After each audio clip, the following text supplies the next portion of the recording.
Pengawal tingkat dewa. Jangan lupa bunyikan loncengnya. Like, subscribe dan share channel ini. Selamat mendengarkan. Bab 12. Raja Penembak Jitu. Tiba di studio Master Aranger di jantung Linhai. Suasana sang seniman ada di mana-mana. Lagu apa yang akan dinyanyikan Mengki? Bahkan Danu dan Kinan tidak tahu. Berry bisa menjadikannya sebagai rahasia negara. Danu menunggu di depan patung logam besar di atrium. Kinan kembali setengah jam setelah pergi dan duduk di posisi di sebelah Danu. Saya telah menghubungi teman sekelas saya dari Kementerian Transportasi. Mereka memeriksa saya secara pribadi. Plat nomor tidak lengkap. Ada 5 kendaraan mencurigakan. Tetapi tidak ada lagi pula. Mereka bukan polisi kriminal. Dan tidak ada orang lain yang melakukan kejahatan. Sehingga mereka tidak bisa membocorkan informasi warga dan dihukum. Kecuali saya pergi ke pintu sendiri. Tidak masalah jika saya tidak sengaja melihatnya. Seharusnya ada lebih banyak kontak antara teman sekelas. Pergi. Danu tertawa. Hanya. Siapa yang menatapmu ketika aku pergi? Katakan kepadamu bahwa tugasku yang paling penting adalah mengikuti kamu. Bukan untuk menangkap bubuk otak yang tidak normal. Kinan membenci. Beri aku teleponnya. Ketika Danu berbicara, dia sudah mengambil telepon Kinan.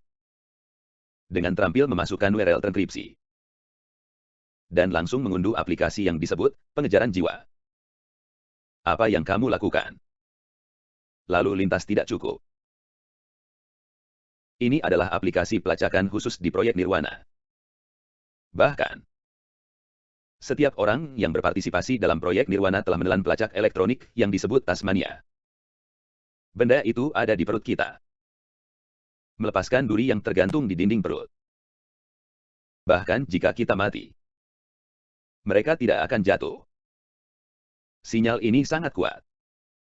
Dapat digunakan untuk penentuan posisi satelit global. Dan akurasinya dapat dikontrol dalam 1 meter. Kata sandi penelusuran hanya diketahui oleh saya dan sang kolonel. Bagi Nirwana, ini lebih penting daripada kehidupan. Danu sudah memasukkan kata sandi di aplikasi itu dan mengembalikan telepon ke Kinan. Saya melihat peta elektronik 3 dimensi di layar. Titik-titik hijau yang memukul mewakili Danu. Yang juga menunjukkan banyak parameter. Termasuk detak jantung. Indeks adrenal. Dan bahkan kebugaran fisik. Mengapa memberitahuku hal yang begitu penting? Kinan tertegun. Meskipun dia belum pernah berada di medan perang. Dia juga tahu betapa pentingnya kata sandi yang dapat menemukan koordinatnya secara terperinci. Setelah informasi ini bocor ke tangan musuh. Hampir ini adalah mangsa mati 100%. Karena aku mempercayaimu. Yang aku butuhkan sekarang adalah kamu juga mempercayaiku. Aku tidak akan melarikan diri atau bersembunyi. Apakah aku menginginkan kehidupan biasa di kota lebih daripada siapapun? Dapatkah aku membantuku menemukan informasi orang itu? Danu hormat kami. Hanya kali ini. Ini bukan contoh. Aku selalu merasa bahwa aku telah dibodohi olehmu. Kinan berdiri sambil menghela nafas. Dan hanya pergi ke tim transportasi untuk melakukan perjalanan pribadi. Tidak lama setelah Kinan pergi. Sekitar jam 11 siang. Mengki berjalan keluar dari studio dengan wajah lelah. Dan duduk di samping Danu. Apakah ada istirahat? Apakah saya perlu sesuatu untuk dimakan? Danu memandang Mengki seolah-olah dia tidak nyaman. Ini bukan jeda. Sudah berakhir. Begitu cepat. Danu terkejut bahwa Berry akan menghabiskan 1 hari. Saya ingin menyanyikan lagu saya sendiri. Tetapi paman saya menolak. Dan akhirnya menolak. Lagu yang ia pilih. Tetapi mengubah beberapa lagu. Dan menyanyikannya 2 kali. Saya seorang penyanyi profesional. Ini tidak sulit. Mengki ketika dia menghela nafas tanpa daya. Dia tiba-tiba tertawa lagi. Tapi untungnya, itu berakhir lebih awal. Berry berjanji untuk mengembalikan liburan setengah hari yang aku minta. Aku ingin keluar dan bermain denganku. Ingin pergi ke Women's Street lagi. Katakan bahwa teknik kamuflase Anda sangat tidak bersalah sehingga akan ditemukan oleh publik dan itu akan menjadi pelarian Jedi. Danu mencengkeram rambutnya dengan jengkel. Yakinlah. Apakah Nona Ben sebodoh itu? Bagaimana bisa aku jatuh 2 kali di posisi yang sama? Aku sudah ingin pergi ke suatu tempat. Tempat yang bisa disamarkan dalam cahaya terang. Dan tidak akan khawatir ditemukan. Mengki menyeringai secara misterius. Menarik Danu. Dia berlari ke pintu keluar. Dan semua ini terlihat di mata Berry. Yang menyertai Aranger. Serius. Dia menyanyi dengan sangat baik. Tetapi dia tidak bisa memenangkan teh hijau hanya dengan mengadaptasi lagu. Anda harus membiarkan dia menyanyikan lagu baru. Tuannya sangat jujur. Aku tahu. Tetapi menang atau kalah tidak pernah penting bagi para selebritas. Yang penting adalah bagaimana mendapatkan manfaat paling banyak. Berry sudah merencanakan segalanya. Setengah jam kemudian, Danu menemani Mengki ke tempat yang indah di mana identitasnya disembunyikan di mulutnya. Yang ternyata adalah Meng-Meng Da Happy Valley di tepi pantai. Ini adalah satu-satunya taman bermain terbesar di kota Lindai. Meskipun hari ini bukan hari libur. Masih banyak wisatawan di sini. Sebelum keluar dari mobil, Mengki mengenakan topeng Venesia yang ditutupi dengan manik-manik kristal. Tidak akan terlihat memakai topeng di tempat yang bahagia ini. Mengki hari ini mengenakan gaun suspender biru langit. Rok berlipit hanya menutupi sepertiga paha. Dia mengenakan pantyhose zebra bergaris hitam. Sepasang sepatu kulit bundar dan selendang panjang. Dasi menjadi 2 ekor kuda. Ini hampir menjadi versi hitam dari Hatsune Miku. Aku berkata, kamu yang tertua. Apakah kamu benar-benar ingin memainkan hal semacam ini? Danu mengerutkan kening. Kamu yang tertua. Aku seorang gadis. Gadis. Mengki melambaikan palu karet dan menghancurkannya di bagian belakang Danu. Apa yang ingin kamu mainkan? Tidak senang kamu menggigitku. Pertama-tama, ada banyak orang di sini. Anda tidak diizinkan meninggalkan saya sejauh lebih dari 5 meter. Setelah pertemuan di pagi hari, Danu secara otomatis meningkatkan tingkat keamanannya ke Mengki. Oke. Aku akan membawamu bersamamu di toilet wanita. Juga. Pengawalku yang canggung. Mengki tersenyum dan memegang pergelangan tangan Danu. Menyeret ke gerbang Happy Valley seperti seorang kekasih. Mengki belum pernah ke taman bermain sebesar ini. Dan ia menjadi tidak terhindarkan saat menjadi terkenal. Hanya ketika Danu ada, dia dapat bermain di sini dengan tenang. Karena apapun yang terjadi, Mengki tahu bahwa Danu akan melindungi dirinya sendiri untuk pergi dengan aman. Untuk Mengki, hari ini adalah hari libur. Dan untuk Danu, pekerjaan masih berlangsung. Taman bermain adalah tempat terbaik untuk menyergap target.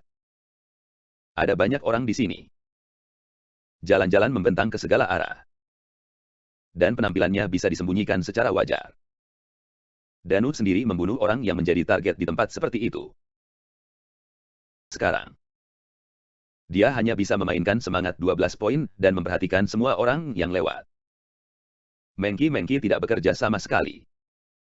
Ketika dia melihat semuanya, dia bergegas maju dengan gembira. Apakah itu roller coaster? Pendulum besar? Atau lompat gedung? Anda tidak dapat membayangkan seorang gadis yang nyali lebih cepat dari tinggi badannya. Bahkan dapat naik roller coaster di 4 lembah besar. Bahkan tanpa istirahat. Aha.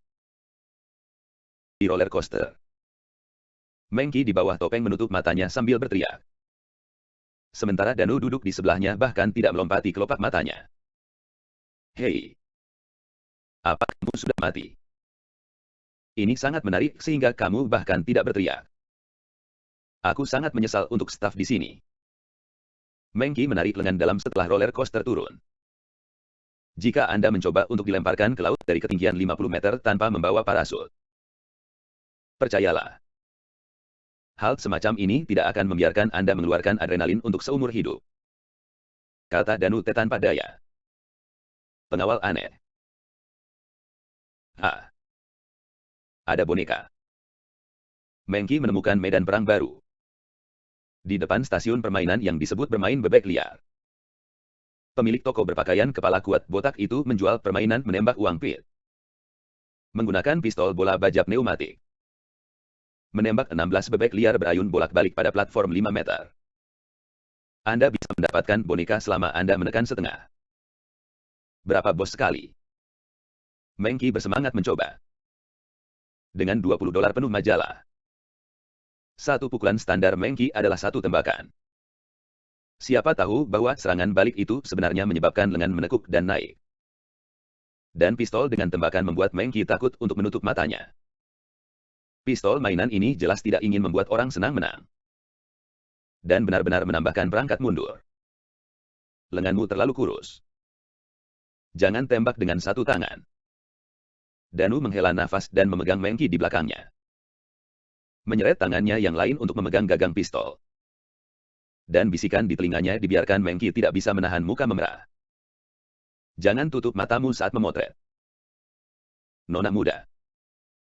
Dengan membidik garis dasar, kamu dapat dengan jelas melihat lintasan pergerakan target. Kamu dapat menahan napas pada saat pemotretan untuk memastikan stabilitas maksimum tubuh. Dan coba lagi. Ada jari master. Ketika Danu melepaskannya, Mengki menarik pelatuknya. Dan dia menabrak bebek dengan tembakan. Aku memukulnya. Mengki melompat dengan bersemangat. Tetapi dalam 14 tembakan berikutnya, dia hanya memukul 2 lagi. Dengan imbalan hadiah hiburan. Sebungkus tisu. Pengkhianat. Cigogo menipu uang. Mengki di bawah topeng melemparkan handuk kertas ke tanah dengan marah. Bahkan dia yang tidak tahu pistol itu merasa tertipu. Mundurnya pistol dirancang secara artifisial. Tetapi peluru memiliki tekanan udara yang tidak mencukupi. Setelah terbang sejauh 2 atau 3 meter, mereka jatuh dengan buruk. Dalam kasus ini, 99% dari mereka menghabiskan biaya 20 yuan untuk membeli handuk kertas. Jangan kehilangan akal. Bermain saja. Dan ingin melarikan diri besar di Woman Street. Danu menepuk bahu Mengki dan menariknya ke belakang. Menghadap kepala botak yang kuat. Sekali lagi. Bos. Menempatkan di majalah baru. Danu mengangkat pistol udara dengan satu tangan. Senyum di wajahnya menghilang pada saat membidik. Dan penampilan berdiri menyamping sama tampannya dengan kakak rambut dalam film. Banting. Banting. Setelah tembakan tanpa henti, 16 bebek ayun jatuh. Dan seluruh proses memakan waktu kurang dari 9 detik. Bercanda. Si botak berkepala hampir takut. Dia belum pernah melihat monster seperti itu di toko selama 3 tahun. Bahkan saudara lakinya yang berseragam bisa memukul 12 dari mereka. Penembak jitu di sini. Apa Danu di depanku? Raja Sniper. Hei. Jangan berdiri bodoh. Aku ingin yang terbesar. Mengki melangkah maju dan menendang kepala botak. Kelinci lebih tinggi dari Mengki di belakang Danu. Mereka menemukan bangku yang menghadap ke laut. Sepasang pria dan wanita plus kelinci besar. Yang benar-benar keluarga bahagia yang terdiri dari 3 orang.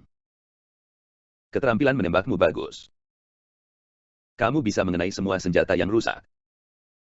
Apakah kamu pernah menjadi prajurit di masa lalu? Pasukan khusus. Mengki memegang kerucut di tangannya dan mendorong topeng ke atas. Dia masih bersemangat. Tidak bisa diam. Bukan seorang prajurit. Tetapi selama 10 tahun di medan perang. Untungnya kembali hidup-hidup. Danu mengambil kerucut manis dan menjilat. Apakah kamu membunuh seseorang? Tiba-tiba Mengki berkata dengan sungguh-sungguh. Dibunuh. Tetapi sejauh yang saya tahu mereka semua adalah orang jahat. Tambah Danu. Membuat Mengki tertawa lagi. Itu bagus. Aku tahu kamu orang yang baik dan tidak akan melakukan hal-hal buruk. Kata Mengki. Dan Feng Feng menjadi gugup lagi. Apakah kamu dan kekasih Kinan? Tidak. Waktu yang kita tahu hanya 1 hari lagi untuk mengenalmu. Dia sangat baik dan akan menjadi asisten yang baik. Sekarang kita harus dianggap sebagai mitra dan teman. Danu tidak menyembunyikan apapun. Eun. Itu bagus.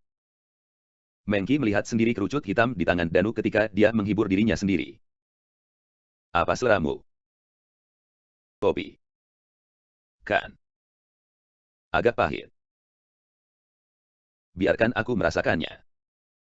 Tanpa menunggu Danu mengatakan apa-apa. Mengki membungkuk dan membungkuk di depannya. Menjulurkan lidah kecil. Menjilat kerucut yang manis. Dan wajah Danu memerah. Bersambung.